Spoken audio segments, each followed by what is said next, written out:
Okay, this is going to be a review of Best in the World 2017. This is where Cody wins the Ring of Honor World title.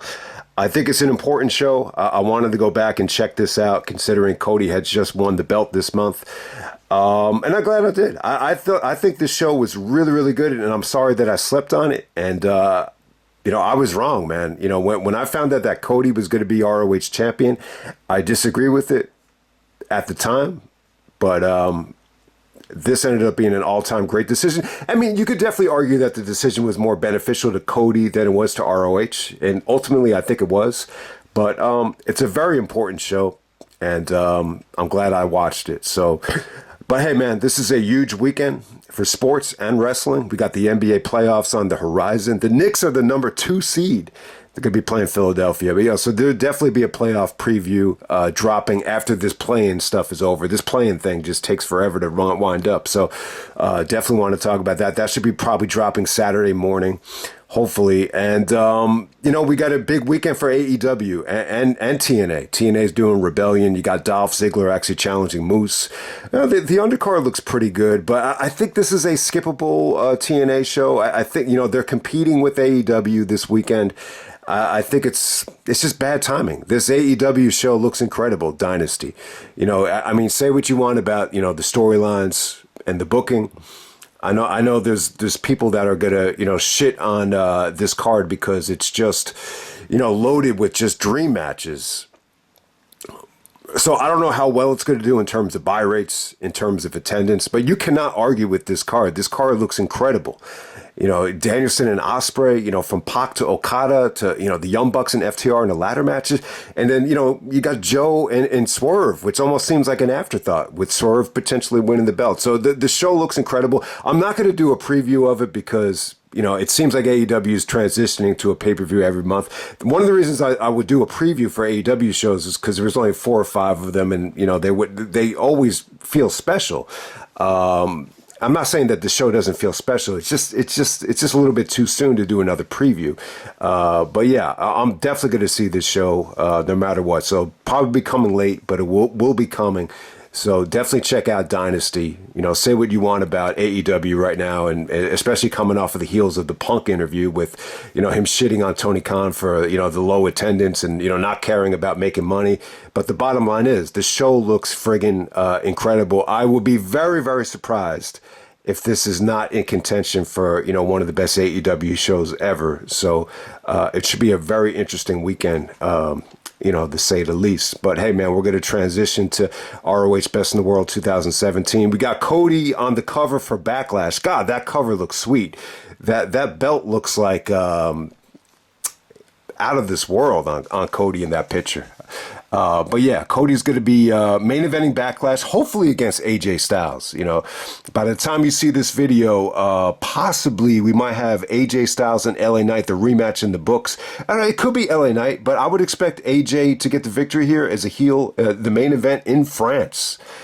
AJ Styles and Cody Rhodes doesn't get any bigger than that. So hopefully that happens. I'm definitely looking forward to that. But before we get to that, let's go back in time to Best in the World 2017. All right, the first match of the night on the main show, CMLL Rules match. You had the Kingdom of Matt Taven and Vinny Vincent actually taking on this CMLL tag team of El Terrible and Ultimo Guerrero.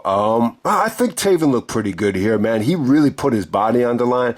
But, the CMLL guys really stole the show here. They didn't have, incredible physiques, but the offense looked stiff and brutal and good, man. Very well executed. I really enjoyed this. I didn't think it was bad. I don't know. So the Kingdom got a little bit of shit here for just not looking up to par with these guys, but I thought it was fine. Next up, you had a strap match. You have Frankie Kazarian taking on Hangman Page. You got a good video package here. I think Frankie was awesome, in the promo department here. Hangman Page is great at these violent matches. He actually had a strap with nails hanging out of it. I think it was pretty good. It really didn't, get into that next gear. Some people think this was disappointing. I think as the match progressed, I think you had some really, really good, violent action here. It really picked up the last couple of minutes, but Frankie gets a big win over Hangman Page. And then we move on from there. Next up, we have a losing unit must disband 8-man tag match. We had Search and Destroy of Alex Shelley, Chris Sabin of the Motor City Machine Guns, teaming up with Jay White and the Octopus Jonathan Gresham to take on the Rebellion of Caprice. Caprice looks like he's, rocking the Expendables beret here. It looks like he's straight out of the Expendables at this point. I haven't seen Expendables 4. I think it's actually on demand already. So the Rebellion featuring Caprice, Kenny King, Rhett Titus of the All Night Express, and teaming up with Shane Taylor at this particular time. All right, so there's a lot of pieces in this match. I think the match was good. I think it was fun. You know, you have great talent, especially in that Search and Destroy team. You really have no weak links there. Gresham gets the victory. Shelley and Sabin looked awesome here. You know, Caprice isn't on commentary here. It's actually BJ Whitmer, which was it felt a little bit out of place, but BJ kind of grew on me as the show went on. But Caprice and his little team has to disband, and the match was pretty damn fun. You had great talent in the match, no matter how you look at it. All right, next up we had Jay Lethal actually taking on Silas Young. Really, really good match right here. Underrated. Silas is attacking Lethal for being a golden boy, a poster boy. You know, very similar to the way LAX attacked AJ Styles and Christopher Daniels for being the poster boys of TNA. So they actually show, footage of Lethal, like doing the Cena thing, going to baseball games, doing interviews with the championship. So it was kind of weird to see Lethal in that spot. But obviously that was why Lethal was champion. He had lost the title at this point. But Silas is just, the bully here. It really kind of felt like they were going to bring racism into this thing. I think Silas kind of fits that bill because he is a kind of like a throwback, to the 80s with his look and everything. But yeah, thank God they didn't, bring race up here. But it was good, though. It was good. I think Silas looked really good here. Him and Lethal had a nice, fast-paced match. The crowd was hot, too. Like, anytime, Lethal puts on the figure 4, the crowd was just, wooing like crazy. It's just incredible how Flair has so many, signature moves that just make the crowd go woo. It's just crazy, when you think about it like that. But, yeah, I think the match was good, very well executed. Just a lot of, good counters and good pinning predicaments here. And it felt violent, too. It felt vicious. It had a unique atmosphere. So Lethal gets a nice little upset on Silas Young, but the aftermath is pretty brutal. There's like this beer keg that Silas takes out and, punishes Lethal with it. And then the Beer City Bruiser actually splashes Lethal through a table. It looked painful. Lethal was in a lot of pain. It took him forever to get out of to get backstage. So from there, you had Dalton Castle teaming up with the boys, to challenge Bully Ray and the Briscoes for the 6-man tag team championships. Yeah, these were some of the most heated, Jay Briscoe promos I've ever seen. The video package really just showed him very, heated, very animated. I gotta say, some of the best mic work I think Jay's ever done. Just his eyes just look vicious. He almost looks like a wolf with the way his eyes are glowing there. But it was pretty fun. A little bit too much comedy here. You actually had Bully Ray dancing with Dalton.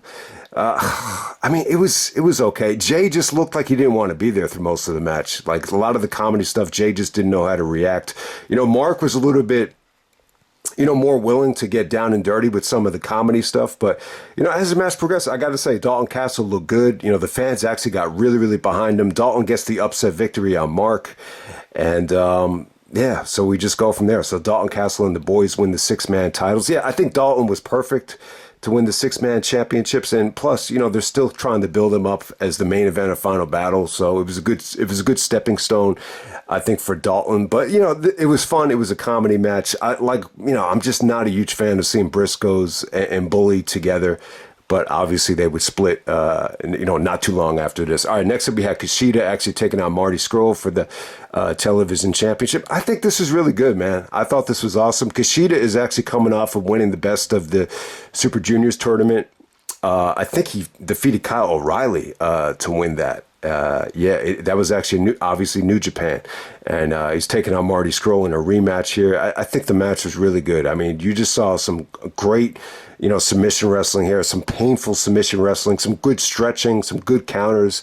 It was pretty damn good. I hear some people saying that the chemistry wasn't there. I would definitely disagree with that.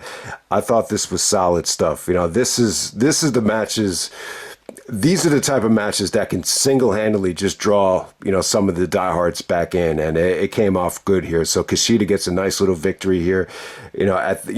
Marty was doing some vicious stretching to Kushida, but he was able to fight it off. Kushida just hit some beautiful fisherman busters off the top rope, and then another one, to put Marty away. So I actually like the finish. I think you had some good drama here.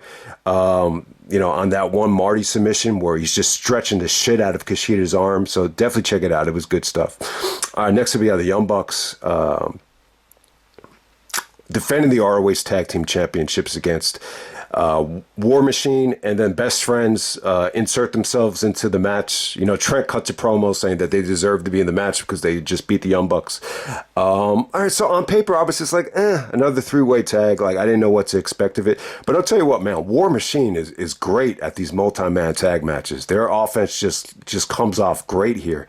They just fit in really well. And then obviously Young Bucks and Best Friends, when you think to AEW before the pandemic, I mean, how many times did these guys work together? So it was like a walk in the park. At the time, Bucks are carrying like 3 different titles. It's the ROH titles, the IWGP titles. There might have even been like AAA titles in there. So they look like belt collectors here. But I got to say, the match was incredible. The fans were hot for the Bucks here. I mean, this got the loudest "This is awesome" chance the whole night. Best Friends still had a lot of juice left, and War Machine just looked awesome. But hey, the Bucks go over. Everybody went home happy. I think this came off a lot better than the sick man tag the Bucks had at Final Battle. Definitely a lot better. This really. Felt like they emptied the tank. It was a lot of fun. This was definitely the match of the night. Most people would agree this was the match of the night. It didn't even go that long. Just a little bit over 12 minutes, but still good enough to be the match of the night. And then the main event, we have Christopher Daniels taking on Cody. This gets about 20 minutes. Man, there's a lot to say about it, man. So Cody is actually a heel here. He wants to win the ROH title as a free agent. He's him and Carrie Silken are really going at it. Like he's like pushing Carrie Silken, by the timekeeper's table. So you have that going on. Cody actually bloodies up his lip, and it starts bleeding pretty bad. It almost looked like they had to stop the match a little bit, but he was able to get through it. Daniels Daniels won the belt at the anniversary show, I think against Cole. Cole made a little bit of appearances on the build up to the show, especially with the Kushida stuff with Marty. But I think he's totally out of the picture by this point in terms of Adam Cole. But, Daniels, as champion here, it was a little bit mixed. It's almost like he got the Jerry Lynn treatment here at 46 years old, a little bit too old. Cody was criticizing Daniels that he should have never been champion, and this is 20 years too late. It's actually 15 years too late. Daniels could have easily, I'm sure if he wanted to win the title back in 2002 or 2003, he probably could have politicked for it, but that's not really Daniels. But it felt like a big match. You could tell Daniels was really motivated to put Cody over. You could just tell by the way Daniels cut promos on Cody that he knew Cody had something special in him. The match was good. Cody, I think he looked good here, man. You could just see he kind of tweaked his presentation. He tweaked his ring attire. The match got a lot of criticism from some of the Cody haters, but I would say that Cody looked really, really good here. Daniels is really good at structuring matches. If the match feels special, if it feels important, if it doesn't feel, if it doesn't feel like a PWG match, which, Daniels always had a negative, attitude towards PWG. But if it felt important, like an Unbreakable 3-way or an Era of Honor Begins 3-way or a big time championship match with a lot of eyeballs on it, I think Daniels would go above and beyond just to, put Cody over, structure it well, give the fans, send the fans home happy. And that's exactly what happened there. So you had a little bit of interference from Marty here. Marty was trying to assist, Cody with the chair. I guess they're in the Bullet Club at the time. So Daniels actually does the Eddie thing where he's playing possum. And it didn't get a great reaction. For whatever reason, I guess the fans were sick of it at that time. It felt like there was a lot of anti-Daniels fans in the air. I mean, he did get some support, but it was very, very minuscule. But hey, man, after Marty goes to the back, there is some really, really good action here. Cody actually takes the angel wings through the table. And then, once they got back into the ring, it came off great. There was just a lot of, beautiful action, whether it's Cody doing his springboard insecurity, Cody counters the best moonsault ever.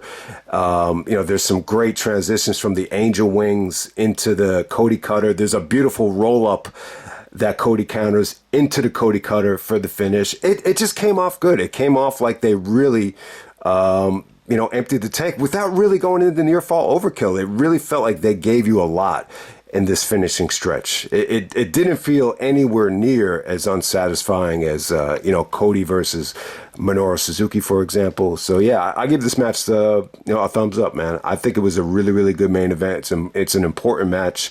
Credit Christopher Daniels here. See, this championship reign, it almost kind of feels like Ziggler right now in TNA. Like if Ziggler does win the belt this weekend, I would agree with Chase when Chase said, it just feels it feels 5 years too late. When Cody made this jump, he did it at the perfect time. He did it at 30 years old, 31 years old, same time as Eddie. And it was really perfect timing. But Daniels at this time, it almost felt like a lifetime achievement award. I was really happy that Daniels won it, but I think he'd be the first one to tell you he just didn't have a lot left in the tank. So it was a perfect timing for Daniels to put Cody over. But yeah, I wish Daniels had won the championship earlier on in his career. But because of TNA or because of his unselfishness, it just never happened. But yeah, I'll just wrap it up right there. Cody wins the ROH World title. Carrie Silken actually reluctantly gives it to him, but Cody actually breaks down and starts crying. For as much negativity as he showed and disrespect as he showed Ring of Honor, he couldn't hold back the tears. He actually started crying, and Young Bucks came out, Bullet Club came out to celebrate with him. No Brandy here, which kind of sucks, but yeah, this came off great. Cody came off like a badass heel here, and I would definitely say, even as a heel, he had a lot of fan support here. So I think it's an important victory for Cody, and obviously you can't argue with it. I mean, look what it led to. It led to All In, it led to AEW, it led to back-to-back Royal Rumble victories, it led to back-to-back 5-star classics in the main event of WrestleMania, and the rest is history. I'll end it right there. Best in the World 2017, and I'm out.